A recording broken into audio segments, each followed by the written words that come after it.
Strange tales were told of Olaf Tryggvason's return to Norway. One day it was claimed the new king was in a fit mood to be entertained. At his side there suddenly appeared an old man, cloaked and white-haired, with only a single eye. Entering into conversation with the stranger, Tryggvason found that there was nothing the old man did not seem to know, nor any question to which he could not give an answer. All evening, the two of them talked. And even though the king was eventually persuaded to retire to bed by a twitchy English bishop who had grown suspicious of the one-eyed stranger, Tryggvason could still not bear to end the conversation, but continued it even as he lay on his furs late into the night. At last, the old man left him, and the king fell asleep. But his dreams were strange and feverish, and waking up abruptly, he cried out for the stranger again. Even though his servants searched high and low, however, the old man could not be found, and Tryggvason, brought to his senses by daylight, shuddered at his close escape. When it was reported to him that 2 sides of beef, a gift from the stranger, had been used in a stew, he ordered the entire cooking pot flung out. A godly and responsible act, for clearly it was out of the question for him, as a follower of Christ, to feast on meat supplied by Odin. Well, that riveting passage, finely wrought prose, that was produced by none other than our very own, Hollywood's own, Tom Holland, in his book Millennium. It's about the end of the world and the forging of Christendom. Is that what the subtitle of the book, Yeah, Tom? that kind of stuff. Exactly. I thought a nice compliment to the reading from your own book on this subject, with which we ended the previous episode. So a nice segue. They're a perfect match. We ended last time with a reading from Fury of the Vikings. Listeners may remember that Danish refugees, in the wake of a terrible massacre in the towns and villages of England, have fled across the North Sea to Scandinavia to bring the news to the Danish king, and revenge is coming. So today, in this mighty series about the events of 1066, we turn from England to Scandinavia, to the Northlands. We look north to the world of the Vikings, which is now beginning to change. And that opening reading about Olaf Tryggvason rejecting Odin's beef is a reminder of the throes of cultural and social change that are transforming Scandinavia. So, Tom, you talked last time about this guy, Olaf Tryggvason. He is a terrifying, slightly sinister Viking leader who had beaten an English army in 991 at the Battle of Malden, who had led all these pillaging raids across southern England, and has extorted a huge amount of silver from England's king, Æthelred the Unready. But Olaf Tryggvason is an embodiment of change in himself, isn't he? Because he's converted to Christianity, and he's been paid off by Æthelred, and he has gone back to Norway. So tell us a little bit about him and why he matters. Yes, so he's returned to Norway, the Northway, the great road that kind of winds up the coast of Norway. And he is setting about transforming himself from a pagan Viking chieftain into the intimidating figure of a Christian king. And he does this with the same buccaneering enthusiasm that he had shown in extorting cash from the English. So he goes up and down the Northway and he smashes idols and he menaces local pagan leaders and he forces conversions of his countrymen at the point of a sword, and he throws out Odin's beef. And I think, as that story suggests, his conversion is up to a point pretty genuine. Yeah. But the question then is, why would he, having imposed himself so formidably on our Christian kingdom, why would he then convert to the god of these seeming losers? Yeah. And I think the answer is that everything he does is very finely calculated to make him look good, to kind of redound to his glory, to add to his potency and power. And the truth is that even though he had extorted money from the English, he can do that because England is rich. And I think he has seen enough of, this great Christian kingdom ruled by Æthelred to think, well, I would quite like a bit of what Æthelred has.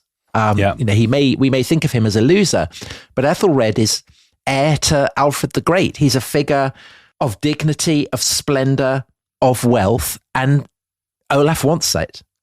To worship Odin is basically to be parochial, to be poor, to be someone who has to be a predator.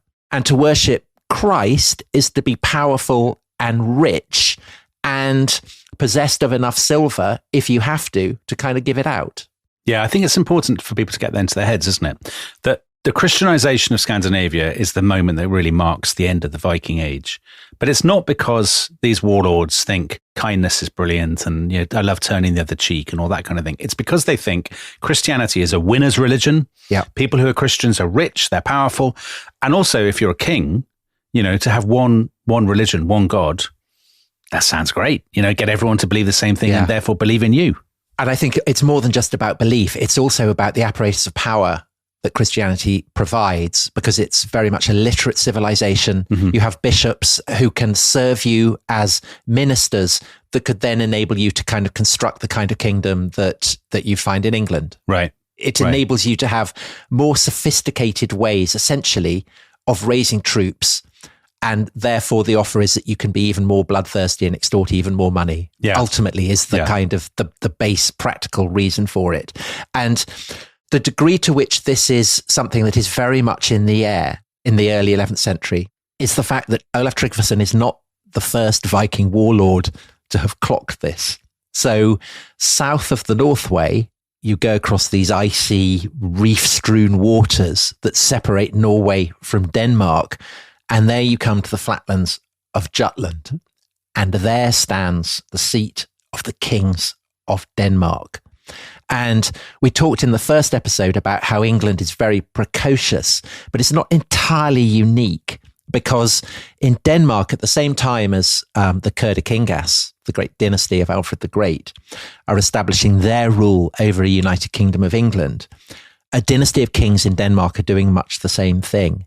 And they set up a great kind of showcase of their dynasty's power at a place called Jelling, which is in the heart of Jutland. And it is, we've already alluded to Tolkien. It is like something out of Lord of the Rings. It's a place of ancient graves, and you've got gold-ringed warriors with their swords and their spears standing on guard outside kind of great halls, great feasting halls. And you also have two huge mounds of earth that had been raised by Gorm. It's a great Gorm name. the Old. Gorm the Old, who is the founder of this dynasty and had been a pagan. Mm-hmm.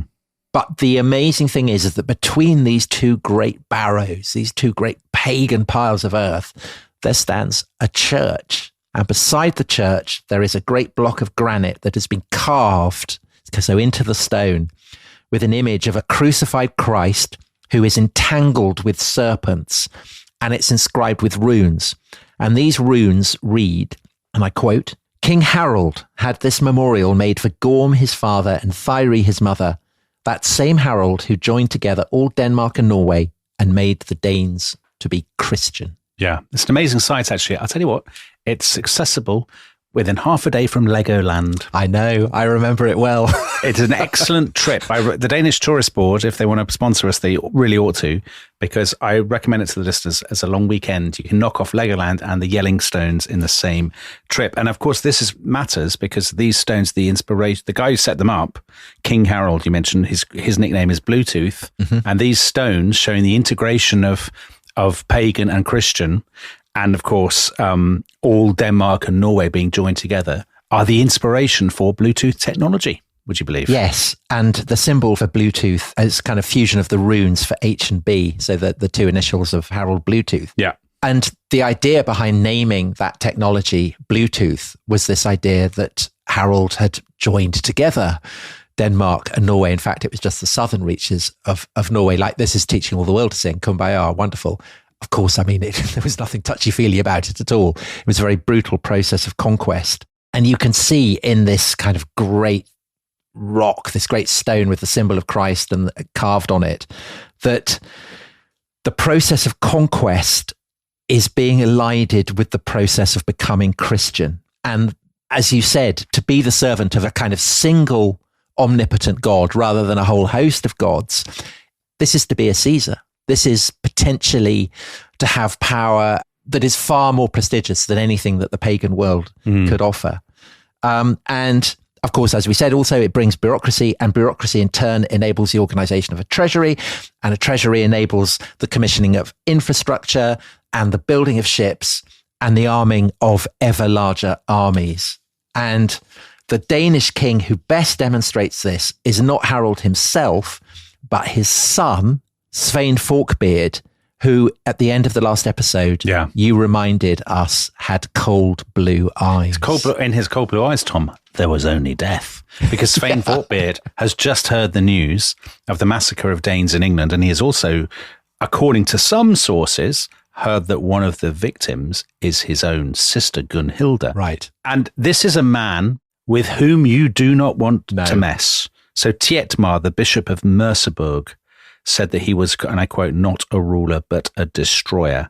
And Sweyn Forkbeard, he may be, a new kind of Dane in that he is a king in a Christianizing world, and he has more bureaucracy behind him and all of this kind of thing. So he's not a Viking raider or a Viking warlord, but he's just as frightening and formidable as the most sinister and blood-drenched of Alfred the Great's adversaries or whatever.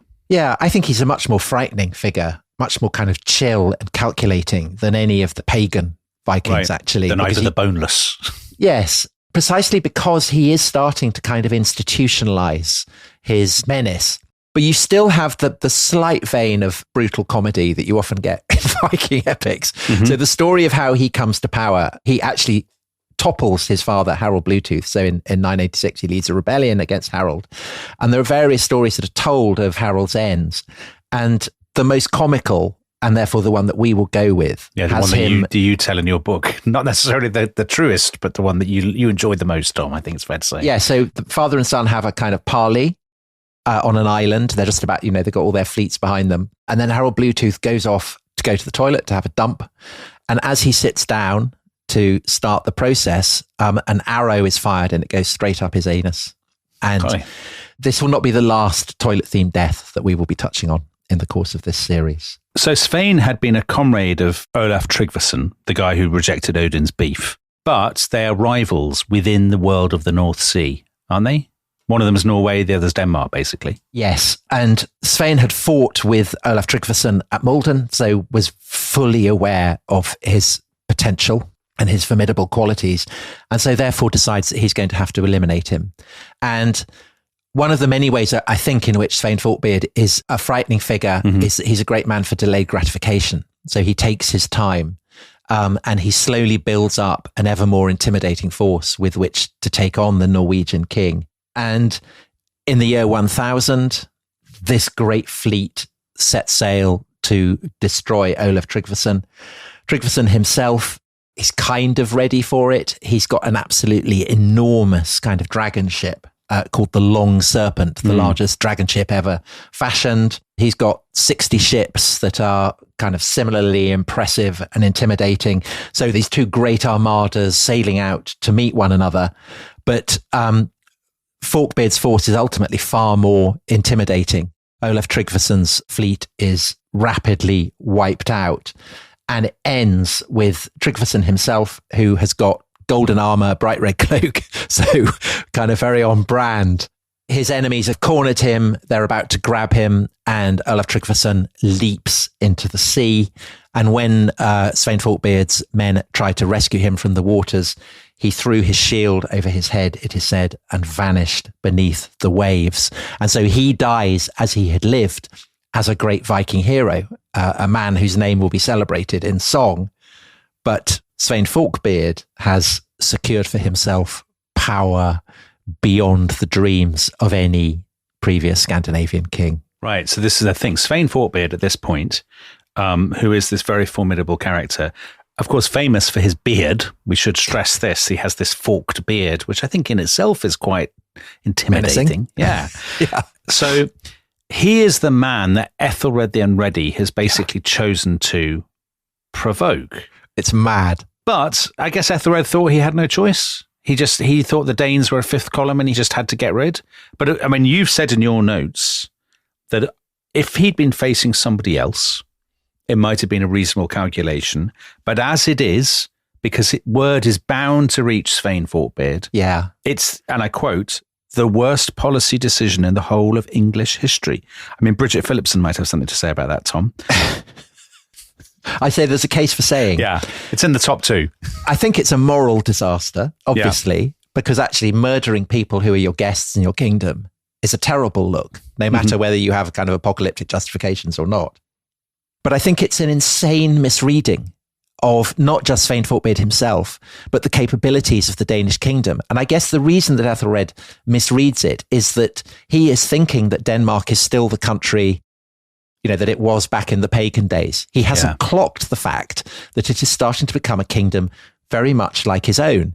And the consequences are utterly disastrous. And I think that anyone in England listening to this who is currently depressed about the state of the country should sit back and reflect on the fact that it was actually a lot worse. Okay. In the latter years of Æthelred's reign. So let's get into Sweyn Forkbeard's revenge. So he clearly spends the next few months mustering his forces, assembling his fleet, sharpening their swords. And then a few months after the St. Brice's Day massacre in 1003, he lands in Wessex, in the heartland of the English kingdom, at the head of this gigantic fleet and a massive expeditionary force. And Tom, he wants to bleed England dry, as so many raiders have done, but also he's after Æthelred's authority, the symbols of his authority, and he heads for, where else, for Wiltshire and the Salisbury area. He does. Yeah, he does. So he first of all lands in Devon, but he storms and burns Exeter. And then he marches on my own native county of Wiltshire and its county town of Wilton. And Wilton is one of the great symbols of the authority of the Kurdikingas, the dynasty of Alfred the Great, and particularly of its women. So Wilton is the site of an abbey that lies under the particular protection of the royal women of the royal dynasty. And so to attack it in a way is to insult Æthelred's masculinity, his inability to defend the property of his women. And it has a kind of great spiritual potency. So 2 sisters of Athelstan, the first king of United England, had been nuns there. And in 955, this is very interesting for me, one of the brothers of Athelstan, who had ruled in succession to him as king, had granted to the nuns of Wilton 2 villages in the nearby Chalk Valley. So one of them was a village called Bowerchalk and the other was a village called Broadchalk. And that's where I grew up. So this is very much my neck of the woods. Yeah. And it means that I have a particular devotion to the memory of this great abbey. And one of the great saints of the Kurdikingas had also been there. So this is Edgar's daughter, Edith, and therefore the half-sister of Æthelred. She'd been very devout, very holy, much loved by the locals for her kind of kindness and generosity. But she'd also been celebrated for her tremendous dress sense. By far the most stylishly dressed nun in England. And she had been criticised for this. But God demonstrated his approval of her kind of sassy dress sense by making a burning torch drop into the great chest where she kept her clothes. And the chest got kind of, blackened, but her clothes completely survived. So it was a spectacular miracle. Yeah, that must have definitely happened. Well, you may scoff, Dominic, but when she dies, she's only kind of in her late 20s. The memory of this extraordinary miracle is such that she is enshrined as a saint. Golly, well. So what do you say? What do you make of that? I think it's bonkers, but I mean, that's... Oh, God, honestly, mercy and skepticism. I have no time for Wessex's saints, to be honest with you. I look down on them. Well, I think that reflects poorly on you. And maybe you would have been at one with Sweyn. I would. God, I'm going to throw my lot in with Sweyn straight away. Sweyn is marching on Wilton. He's marching on Wiltshire and the Salisbury area at the head of a marauding, hairy band of Vikings. And of course, it's the duty of the Ealdorman of Wiltshire, a guy called Alfred, to stop them. To preserve this great symbol of West Saxon royal power. And he arrives on the crest of the hill looking down at Wilton. He sees the Viking horde. All his men are lined up, waiting for him to sound the battle trump. Yeah. And instead, he's so terrified that he voids his bowel and vomits all over the soil. That's what I associate with people from that neck of the woods, Tom. That's the behaviour that I've come to recognise. He runs away. And Sweyn torches Wilton, loots the abbey of its gold. And of course, this is devastating to Æthelred in every way. Right. He's lost the money and he's been humiliated. This great symbol of his power has been devastated. And Sweyn makes sure to extort everything that he can. And ultimately, he only leaves in 1004 after Æthelred has given him yet more Danegeld. So now we really are into the routine of Danegeld, aren't we? Because the issue now is that Sweyn knows he can just come back again and again, hit England, get more Danegeld, and use that Danegeld. I mean, this is your Kipling lines. If you pay Danegeld, you will never get rid of the Dane, because Sweyn uses that to beef up his army, beef up his fleet, and then come back the next year or 2 years later for more money. Yeah, it's like going to a cash point with somebody else's card. Right. Because every time the Danes return, 1006, 1009, they are better equipped, more formidable, more terrifying. I have to say, there's an absolutely brilliant book on this that I read a few years ago by a Norwegian historian called Tore Skea, called The Wolf Age. And it does this in basically kind of week by week narrative. I know, it just goes on and on and on. Of all of these conquests. And they're one of the key characters is a guy called Thorkel the Tall. And he's very tall, but also and he's called Thorkel. Yeah, I think we've established that. So he's really brutal and effective, isn't he? I mean, he keeps looting and pillaging all these towns. And so in 1011, they go for a place that's even more significant than Wiltshire and the Salisbury area, which is Canterbury. Yeah. The seat of Christianity in England. And they capture the Archbishop. Mm-hmm. They lock him up in a cage and they keep him there for 6 months. And then they hold a great celebratory feast at Greenwich, kind of downriver from London. At Easter. Yeah, Easter Saturday. Yeah. And they get absolutely wasted. And they've been eating mighty haunches of beef. And there are great skulls of oxen and bones and stuff. And they all start pelting the Archbishop with these bones. And the poor guy dies. Do you know the name of the man who, this is so Tolkien, the name of the man who finished the Archbishop off, he was called Thrum. Yeah. Thorkel and Thrum. Yeah. And this is, again, to emphasize, just abject humiliation for Æthelred. I mean, it's bad enough to see the great abbey patronized by the women of your dynasty wiped out, but to have the Archbishop of your kingdom pelted to death with ox bones, I mean, it doesn't get worse than that, really. So in the long run, Æthelred's solution is yet again financial. He can't fight. England, it's interesting, isn't it, that England, despite being so wealthy, just doesn't have the martial tradition, the martial culture. It does. And this is where I think the revisionism on Æthelred gets it wrong. Okay. He has shown that he can fight. I mean, he invaded Scotland. He launched an attack on Normandy. Spoiler alert, his elder son will show that it's perfectly possible to raise troops and to fight. So why doesn't he do it in a convincing and effective way? I suspect that the humiliations heaped on him has broken his prestige, and the resentment of him as a man who just keeps extorting money and handing it over is kind of corroding the willingness of people to kind of go the extra length for him. People basically think he's a loser and they don't People do think he's a loser. And where I think it is reasonable to say that Æthelred is unlucky is just to emphasize the fact that he is up against something new with this. The fact that Denmark is a state rather than a kind of consortium of raiders, I think this is something that he hasn't properly clocked, but he really should have done by this point. He should have fought. And in 1012, I think Æthelred decides the policy's not working. What I need to do is to try and specifically buy off some of these raiders and employ them as my mercenaries. And he targets Thorkel the Tall, this guy who had captured the Archbishop of Canterbury, gives him another massive bribe and wins Thorkel over together with 45 ships. But the problem is that this policy, which maybe 10 or 20 years before would have worked, is a failure because it just makes Sweyn alarmed. You know, he doesn't want to think of Æthelred teaming up with someone as formidable as Thorkel. And so he decides the time has come for me to invade. And as he had done with Olaf Tryggvason, so with Æthelred, he's been playing a very long game. And his policy with Æthelred has been to bleed him dry of, you know, the lifeblood of silver and then to close in for decapitation. Right. And so in 1013, that is what he does. He sails up the Humber estuary with a huge invasion force, and the Humber estuary effectively, if you're facing Vikings from across the North Sea, is like a dagger point sticking into the heart of England, because it leads to York, the great second city of England, and which for so long had been a Viking capital. There's loads of Danes in this area. I mean, there are people with Danish surnames.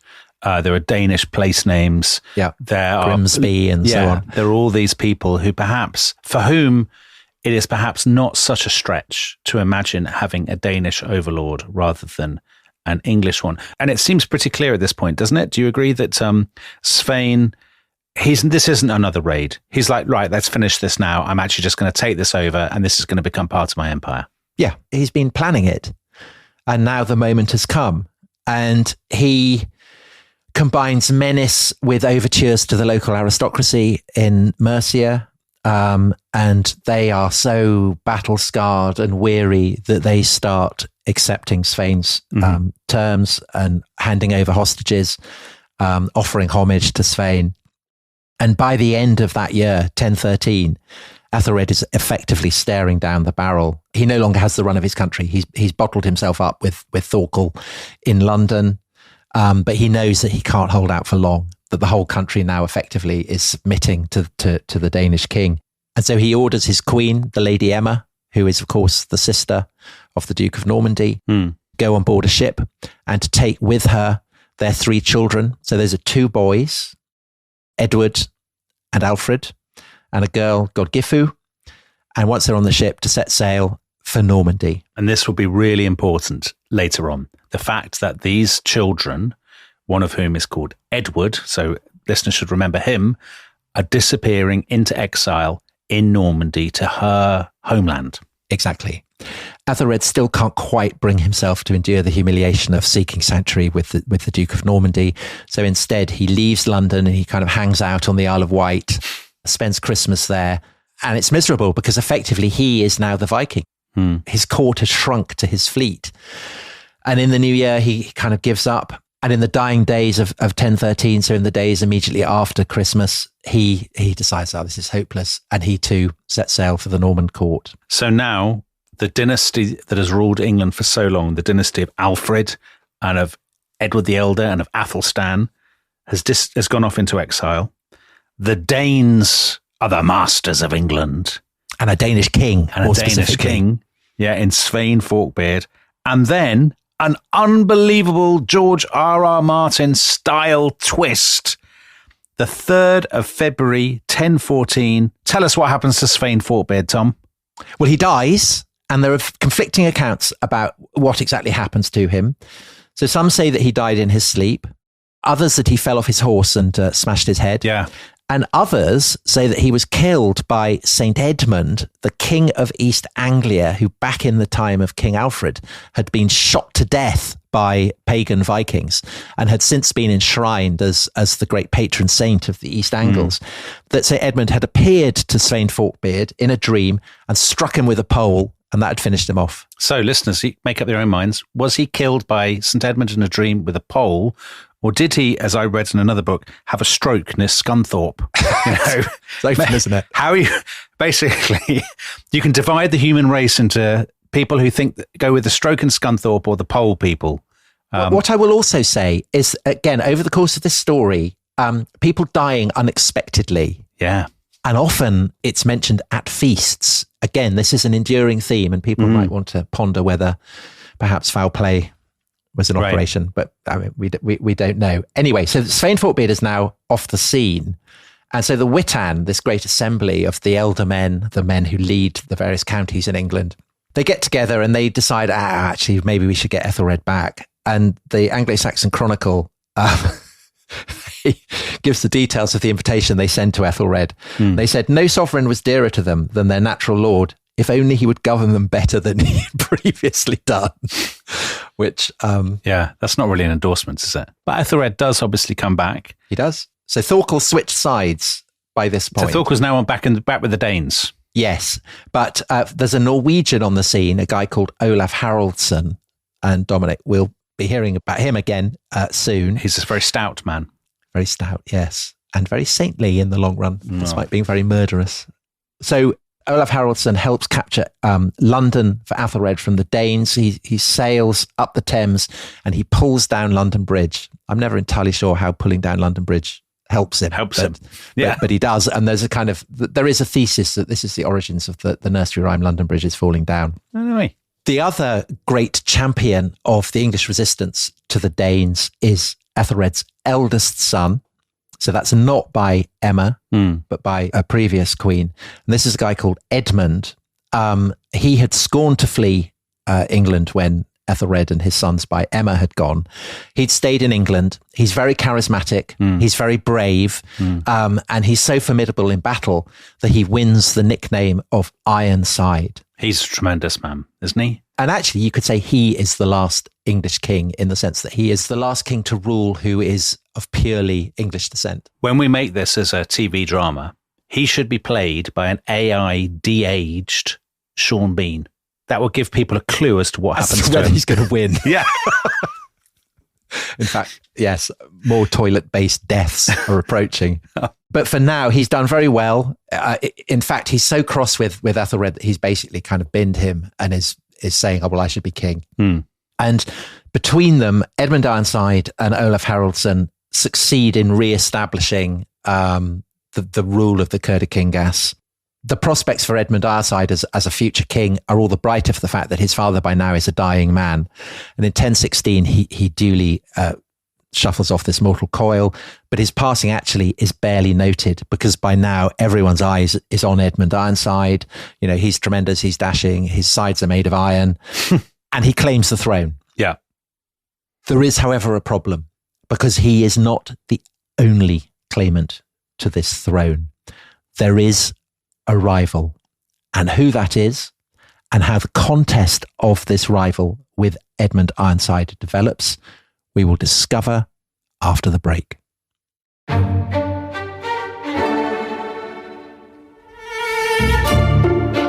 I'm David Olusoga, historian and broadcaster. And I'm Sarah Churchwell, author, journalist, and academic. And together, we are hosts of Goalhanger's latest podcast, Journey Through Time. We're going to be looking at hidden social histories behind famous chapters from the past. Asking what it was like to have lived through Prohibition or to have been there on the ground during the Great Fire of London. We'll be uncovering all of that. And we'll have characters and stories that have been totally forgotten, but shouldn't have been. This week, we're looking at a terror attack that shocked New York, that cost American lives, caused millions of dollars of damage to buildings across Manhattan, that led to the establishment of new security agencies, and that helped push the United States towards war. But it's not 9/11. This is the Black Tom explosion of 1916, the story of a massive sabotage campaign as Germany made a desperate effort to keep America from helping the Allies during the First World War. And the cast of characters for this story involves Playboy diplomats, there's a stranded sailor,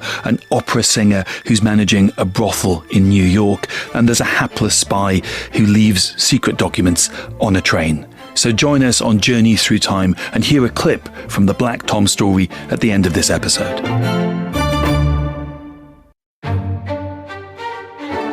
This episode is brought to you by Rocket Money. Tom, we often talk about how to organise our finances. I'm very conscious that I'm paying for a lot of mad subscriptions. And there's one thing that we've talked about often on this show. It's the thing that we probably hate more than any other, and it's a hidden fee. I would love to get my finances under control. There are all these things piling up on our bank statements, and I think I need to fix this problem. I need to sort this out and to stop this. I mean, my finances are so chaotic that I need this app. So I'll tell you what it is. It's called Rocket Money. It's a personal finance app that helps find and cancel your unwanted subscriptions. It monitors your spending and it helps to lower your bills so that you can grow your savings. With Rocket Money, you can track all of your subscriptions and you can easily cancel within the app with just a few taps, saving you time, avoiding charges. And you can also set budgets and goals and get personalized insights and regular reports to track how you're doing. They will even send you real-time alerts for large transactions, upcoming bills, refunds, and even low balances. So let Rocket Money help you reach your financial goals faster. Join at rocketmoney.com/ishistory. That's rocketmoney.com/ishistory. rocketmoney.com/ishistory.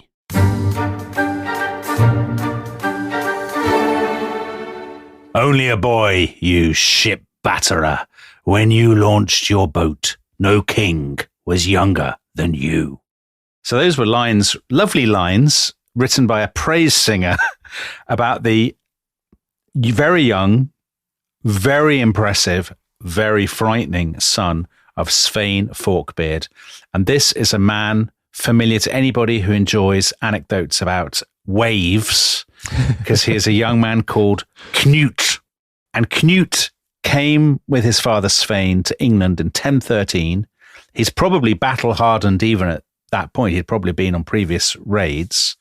His father has been struck in a dream by St. Edmund with a pole and has died.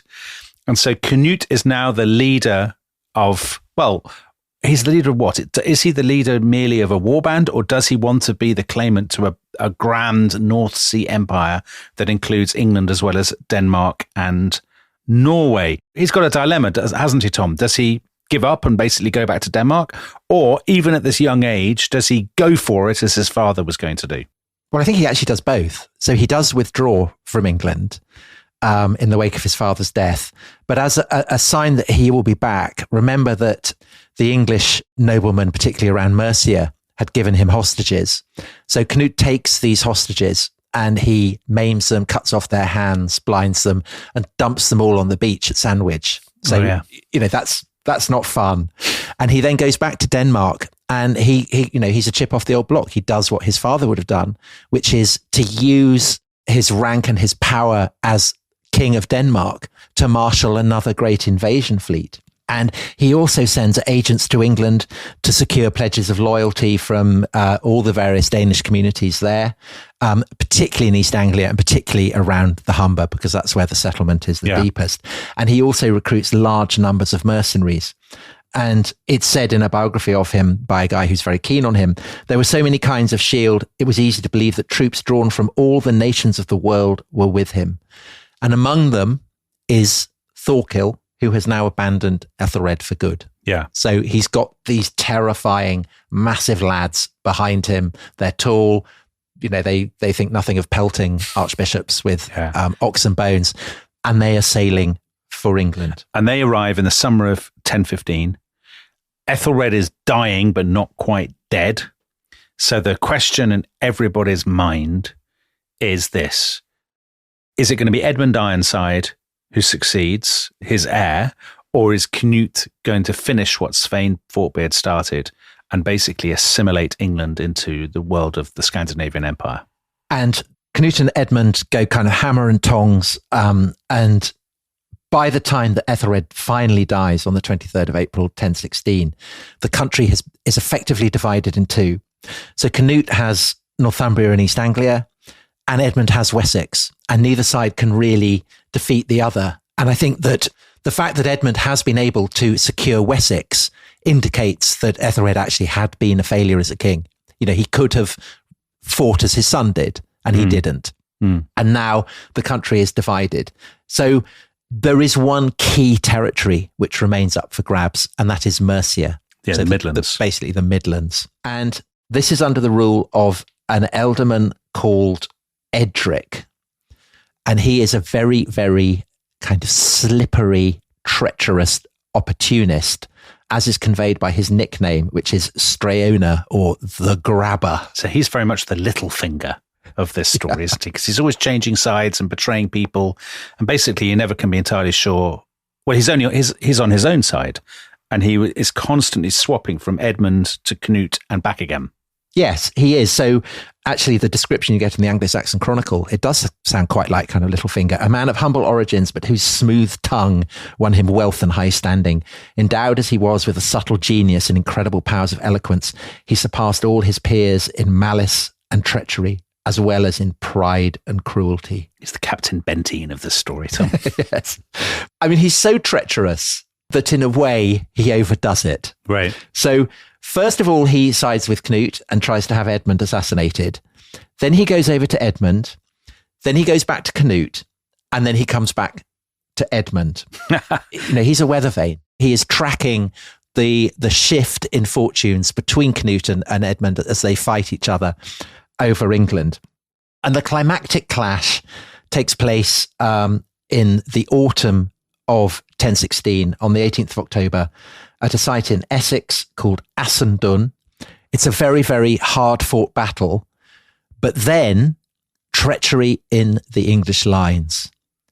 Edric Streona, the grabber, has swapped sides yet again. In mid-battle. Canute wins. Praise singers celebrate his great victory. At Ashington, you worked well in the shield war, warrior king. Brown was the flesh of bodies served to the carrion birds. Great lines. But Edmund, his sides are not fashioned out of iron for nothing. No. He's not going to surrender. And in the end, the two men agreed that they will divide England. Edmund keeps Wessex, but Canute gets Mercia and therefore effectively everything north of the River Thames.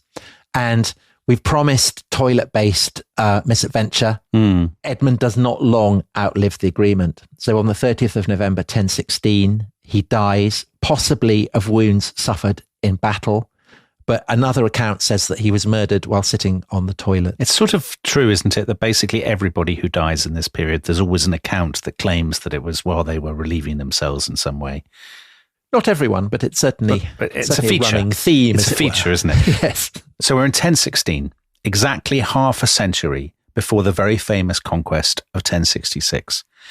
But this is a conquest just as complete and just as remarkable in some ways as the Norman conquest. This is a Danish conquest. Yeah. The dynasty of Alfred the Great has been, it appears, definitively driven off the throne.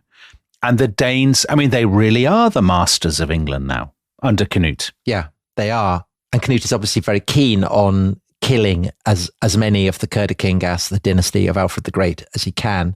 So Edmund's younger brother, he is murdered on Canute's orders. This still leaves some of them on the scene. So we've mentioned the two sons of Æthelred and Emma, who have fled to Normandy. So they are Edmund's half-brothers, Edward and Alfred. So they are in Normandy and Canute can't get his hands on them. Edmund Ironside himself has left two sons. Canute sends them to Sweden in the expectation that they will be murdered. Yeah. That's his plan. So it's a bit like Claudius sending Hamlet to England to be murdered. Same kind of idea. The King of Sweden doesn't murder them, but sends them on to Kiev. And from there, they end up in Hungary. Right. And the eldest of them, a guy called Edward, will grow up to be known as Edward the Exile. So there are still Kurdikingas out there, but there are none now in England. Since we raised the comparison with the Norman conquest, here's the crucial question. What happens in England? So my sense is that actually Canute, the top jobs, obviously he gives to his own supporters, to Danes. Yeah. So he keeps the heartland of Wessex, but Thorkel, the very tall guy who's swapped sides a few times but has now ended up on the winning side, he gets East Anglia. And another Dane, a guy called Eric, gets Northumbria. So they're parceling out the kingdom, rather as William will go on to do after 1066.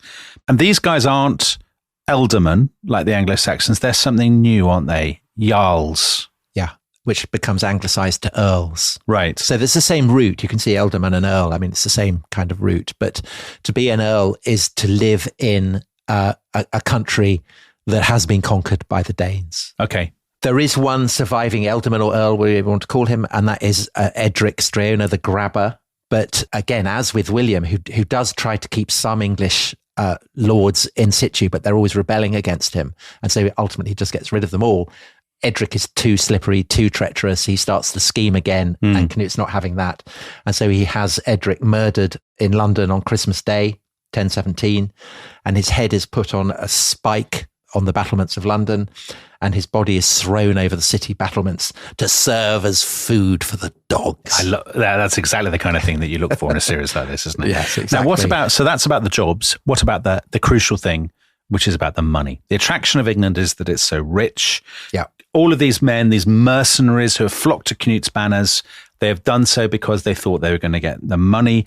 What happens to the wealth of England? Is it basically just parceled out and looted? Can I quote from Millennium? You're going to quote from yourself? I'm going to quote myself. Oh, go on. In Canute, yeah, the larcenous instincts that had long propelled generations of Northmen across the seas were set to attain their apotheosis, for he had his sword at the throat of an entire kingdom. So think of all that gold that Danes over the course of Æthelred's reign had been extorting. There's millions of coins. Well, Æthelred's ability to do that had depended upon the apparatus of English governance. This is what enables him to raise the money. Yeah. And now that apparatus of English governance is Cnut's to command. So he can do with it what he wants. And in the tax year of 1018, he sets the tax rate at 100%. And it takes his agents months and months to extort this. But by the end of the year, essentially the entire income of the kingdom for that year has vanished into Cnut's treasure chests. So Rachel Reeves can only dream of such rich pickings. Regular listeners will be disappointed if I don't mention Dennis Healey at this point in his 83% top rate of tax in the early 1970s. So Dennis Healey exceeded only by Cnut. But so here's the question. Top jobs given to Danes. The money parceled out, an entire, basically the entire income of England for a year taken and put into Danish coffers. Why is it, therefore, that nobody remembers the conquest of 1016 when it must have been psychologically pretty devastating, particularly for the English elite, many of whom must have lost not just their money, but their power, their status, their prestige, their self-worth, all of those kinds of things? I think it's partly because the English are actually very familiar with the Danes, and you could talk of a kind of Anglo-Danish world reaching back decades, maybe centuries. These people, their languages, and now that the Danes have become Christian, their religion, there is scope there for them to merge. So culturally, it's not a shock. I mean, it is a shock, but it's not as big a shock as it will be to be conquered by people speaking French. I think. Oh, that would be a shock, yeah. But I think also Cnut may have conquered England, but he displays something akin to a kind of cultural cringe. So in 1018, which is the year that he's, extorting his 100% tax rate, he allows himself to be persuaded by the Archbishop of York, who's a very distinguished scholar, very holy man, into upholding the laws of the Cur de Kinga, so the laws of Edgar and of Æthelred. Essentially, that he promises he will rule as though he belonged to the dynasty of Cerdic and of Alfred the Great. And the reason that he's happy to do this is because he does not want to rule as a Viking warlord. He wants to rule England as a Christian king. He's grown up surrounded by English bishops in Denmark. Harold Bluetooth and Sweyn Forkbeard had not allowed bishops from Germany to serve there because the Germans are a far more present threat, the Saxon monarchy. So all the bishops in Denmark basically are English. And the Archbishop of York, Wulfstan, he can serve Cnut as a kind of Gandalf. Or as a Merlin. Or a Merlin. Yeah. He's at his side. And this sense of intimacy that Cnut has with his new kingdom is evident in his very bed. Because although he is a Christian, he remains sufficiently a Northman that he thinks nothing of having two wives, both of them kind of English, in his bed.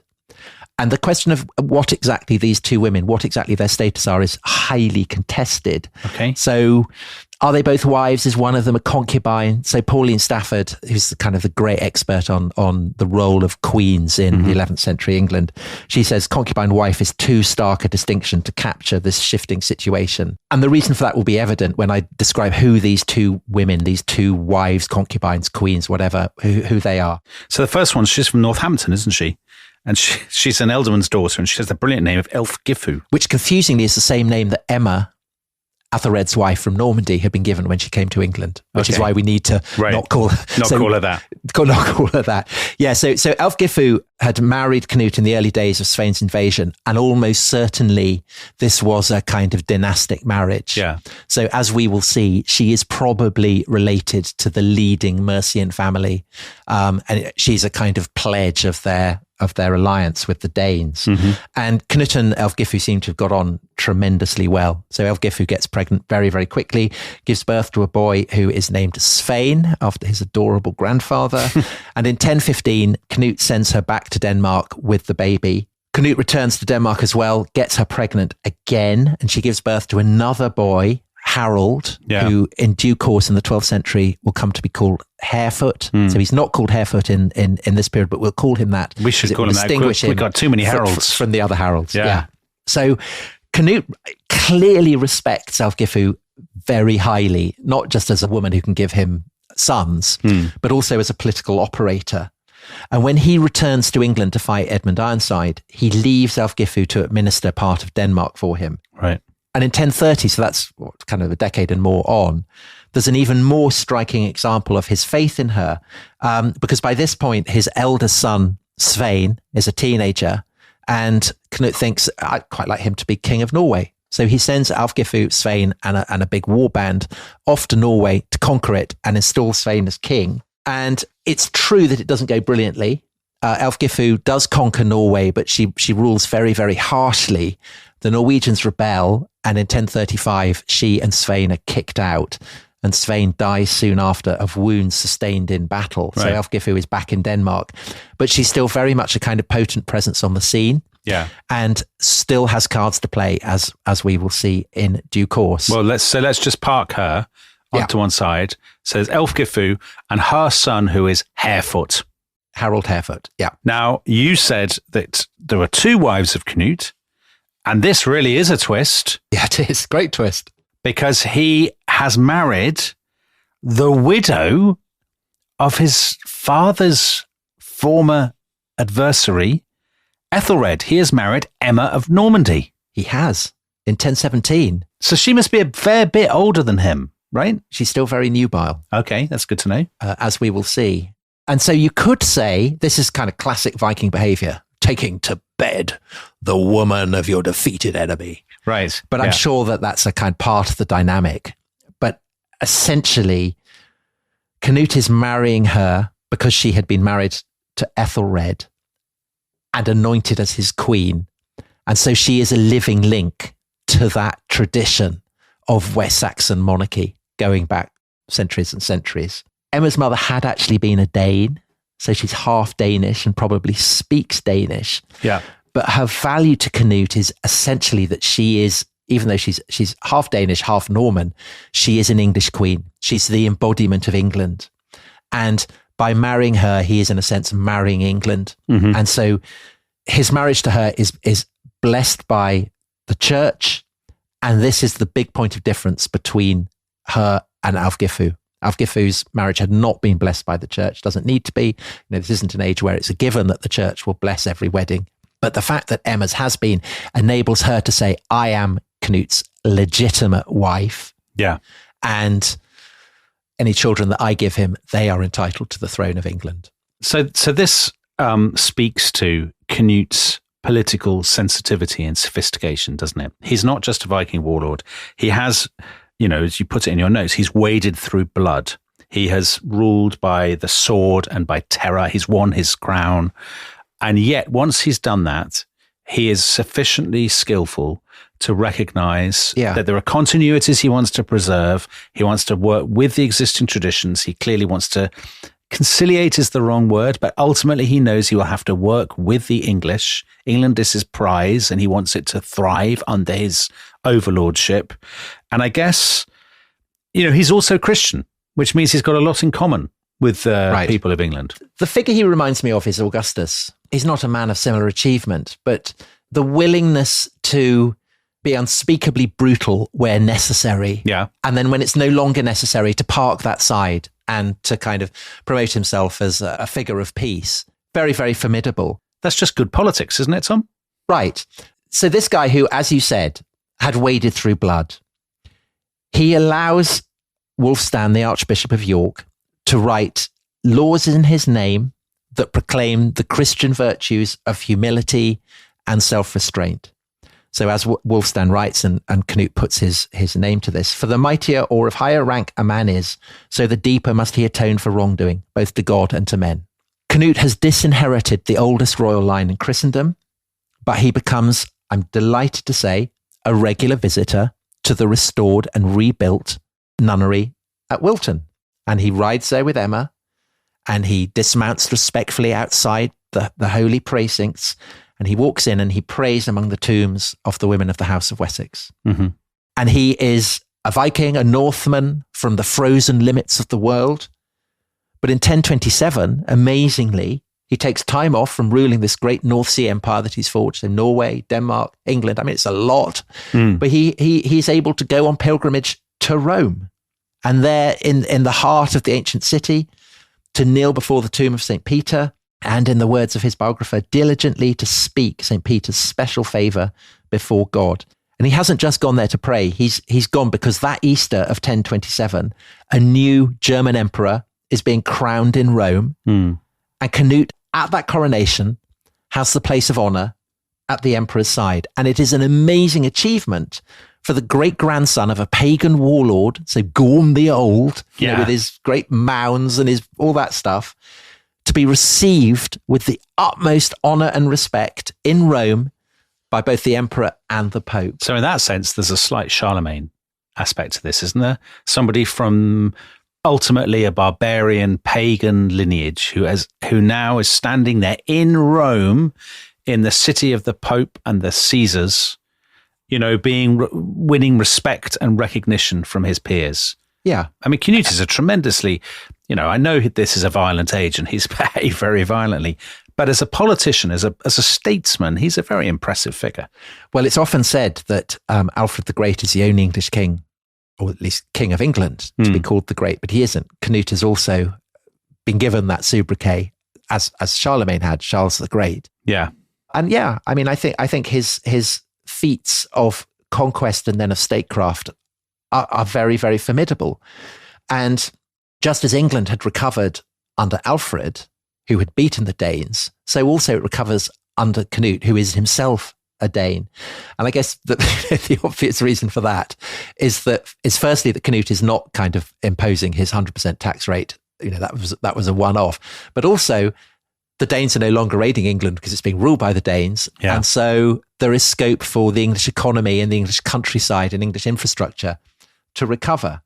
And it also seems that Cnut's regime is secure because he has Harold Harefoot, his son by Alfgifu, but he's also fathered a son on Emma, who gets given the wonderful name of Harthacnut. Yeah. And so the fact that Cnut is so strong, he rules this great empire, he has 2 sons, it makes the prospect of any return to the English throne of the Cur de Kingas, the line of Alfred the Great, seem utterly implausible. So you've got the sons of Edmund Ironside, including Edward the Exile. They are off in distant Hungary. They are basically, you know, they're East European aristocrats. They don't even speak English. Right. And then you have Æthelred's 2 sons by Emma. So that is Edward and Alfred.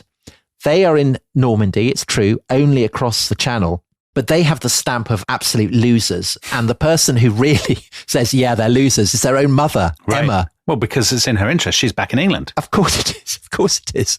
Because the son that she's backing is Harthacnut, the one she's had by Cnut. Right. I mean, he's the one who's kind of ready and lined up to sit on the English throne. So it's not surprising that Emma's focus now is all on England and all on Denmark. And she doesn't really have any interest in her 2 sons by Æthelred, who are in exile in Normandy, or indeed actually in Normandy itself. She's binned all that. She's moved on from it. Because Normandy itself at this point does not look a terribly formidable proposition because it's become bitterly divided. It's succumbed to the French disease. Yeah. So in 1026, so that's a year before Cnut goes on his pilgrimage to Rome, Emma's brother, Richard II, Richard the Good, he's ruled for a very long time in Normandy.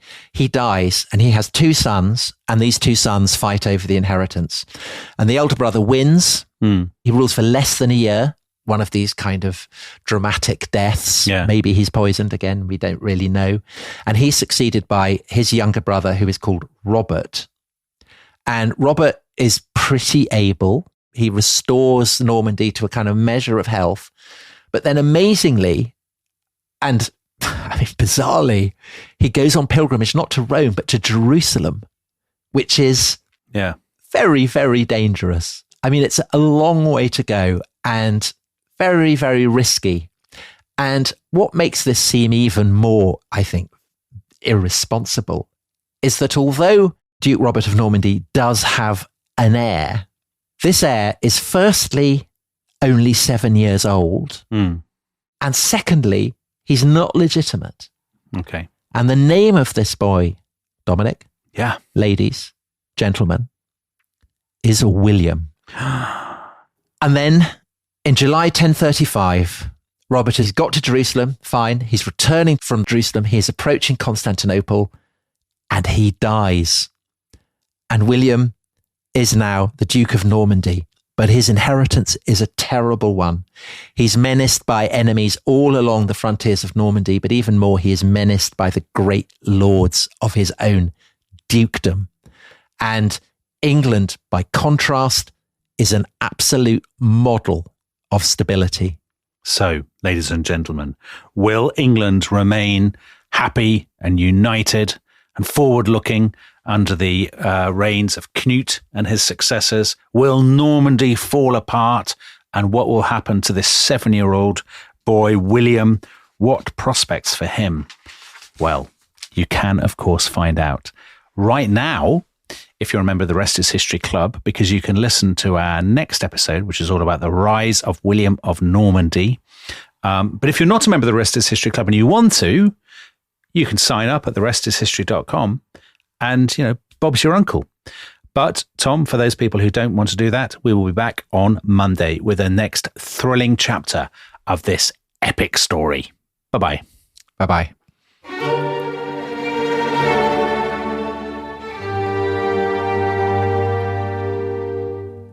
Here's that clip we mentioned earlier on. And gradually what you see in this period is mounting concern over what became called hyphenate Americans, this idea that foreign immigrant communities had divided allegiances. And so there are increasing demands for effectively loyalty tests.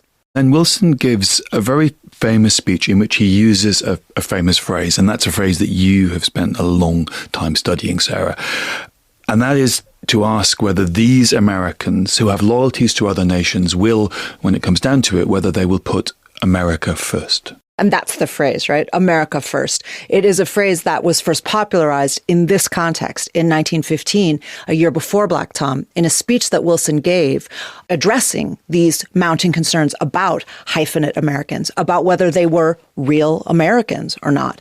And the way that Wilson put it was, he said, he demanded that immigrant communities stand up and state explicitly whether, he said, is it America first or is it not? And at that point, America First became an incredibly popular phrase. It basically dominates American political discourse for the next decade. Then it kind of subsided, and then it has a resurgence around World War II when it was used to talk about whether America should enter the Second World War. And then it went into abeyance for a long time until it made a dramatic reappearance in the 21st century, which listeners will be familiar with. If you want to hear the full episode, listen to Journey Through Time wherever you get your podcasts.